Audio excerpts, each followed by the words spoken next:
ala alihi wa sahbihi ajma'in. Amin. Pertama-tama, di awal langkah yang paling utama, tak lupa saya panjatkan puji berserta syukur atas kehadiran Ilahi Rabbi yang mana telah menciptakan kue berlapis-lapis, yang telah menciptakan semut berbaris-baris, yang telah menciptakan jalan terus-menerus, dan yang telah menciptakan lelaki tetapi perkasa. Salawat beriring salam, tak lupa saya anjurkan kepada mahkota surga yang bertitel Habibullah, yang berpangkat Rasulullah, buah hati Siti Aminah, belahan jiwa Siti Khadijah. Namun, siapakah beliau? Beliau bukanlah Michael Jackson, oh no, dan beliau bukanlah pembalap seperti Rossi. Namun beliau adalah seorang baginda Rasulullah Sallallahu Alaihi Wasallam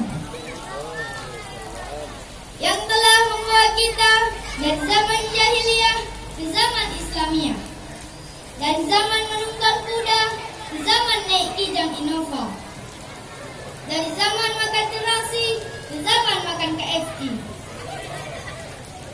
Penghormatan saya kepada Bapak Usik Kampung Nasablang Sakti beserta jajarannya. Penghormatan saya kepada Tunku Imung.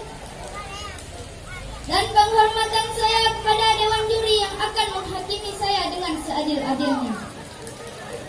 Dan teristimewa kepada seluruh hadirin yang hadir pada malam ini. Baiklah, tidak saya perpanjang mukadimah saya. Langsung saja saya akan membawa pidato yang berjudul Al-Quran.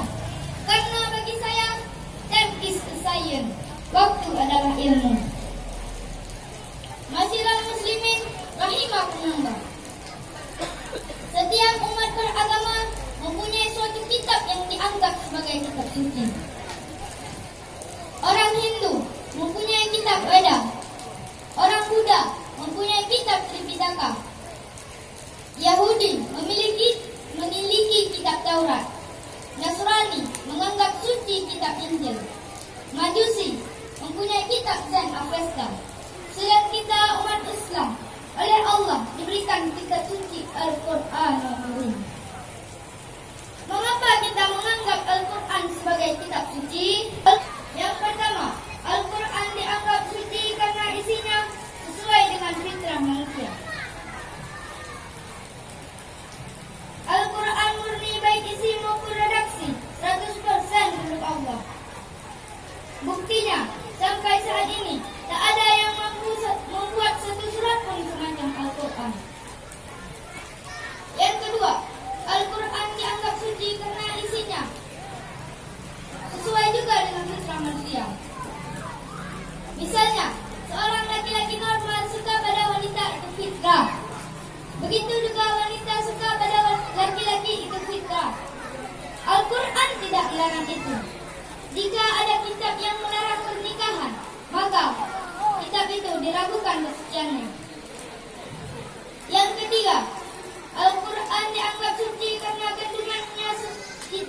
kandungannya tidak saling kontroversi antara satu ayat dengan ayat yang lain. Sekali Al-Quran mengatakan bahwa Allah itu satu, maka selama-lamanya Al-Quran mengesahkannya. Andai kata ada kitab di satu ayat mengatakan bahwa Tuhan itu satu, tapi di ayat lain dibilang dua, maka kitab itu diragukan kesuciannya. Masyiral muslimin rahimakumullah. Di saat kita meyakini kesucian Al-Quran, bagaimana sikap kita terhadap Al-Quran? Berangkat dari sebuah hadis di mana Rasulullah Sallallahu Alaihi Wasallam memberi tawaran. Beliau bersabda, "Man ja'alal Qur'ana mamahu qada'ahu ilal jannati wa man ja'alal Qur'ana khalfahu saqahu ilan nar." Yang artinya, siapa saja yang menganggap Al-Quran sebagai imam, maka Al-Quran akan membimbingnya ke surga. Dan siapa saja yang menganggap Al-Quran di belakangnya, maka Al-Quran akan mendorongnya ke neraka. Pilihan terserah kita.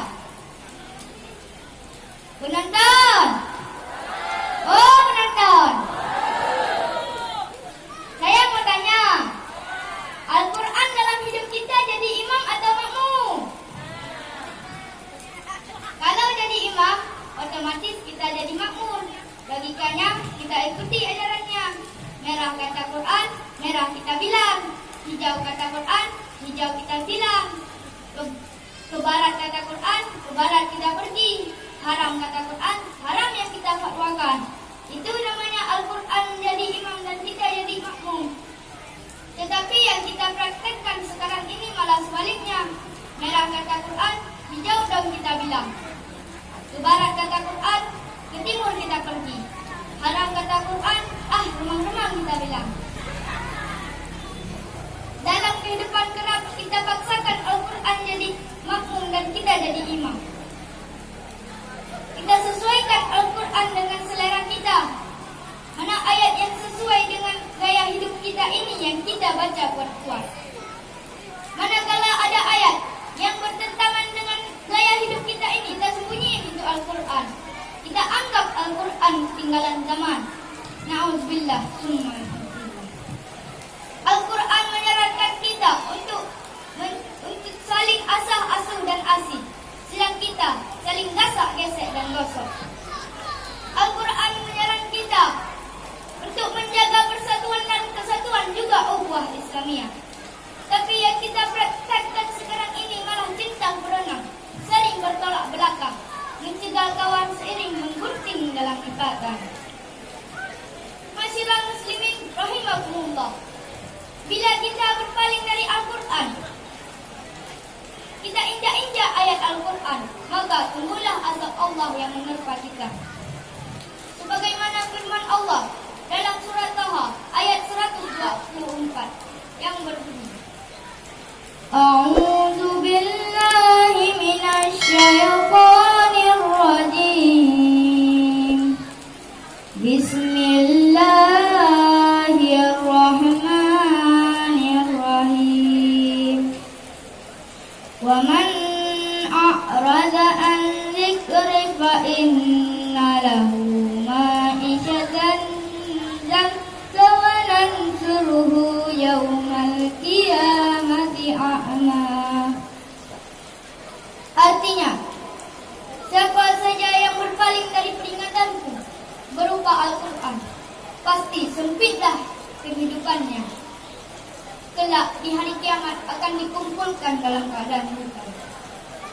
Man a'rada an dzikri, siapa saja yang berpaling dari peringatanku, kata Allah, yaitu Al-Quran.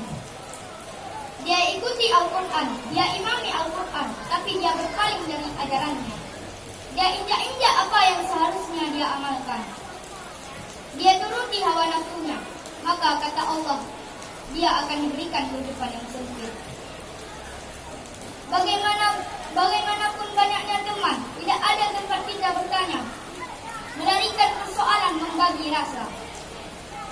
Makna kehidupan yang sempit bukan dagangnya tidak laku atau kerjanya tak digaji, tapi makna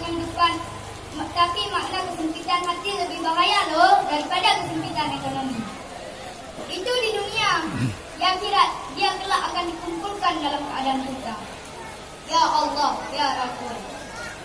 Di tempat kita lain saja. Jika kita lihat-lihat sekarang kita sudah buta, kita bingung. Padahal jalan sudah kita lihat, arah sudah kita tahu. Bagaimana di padang mahsyar nanti? Kemana jalan yang akan kita tempuh? Pada siapa kita hendak bertanya? Mana anak, mana istri, buta pula kita.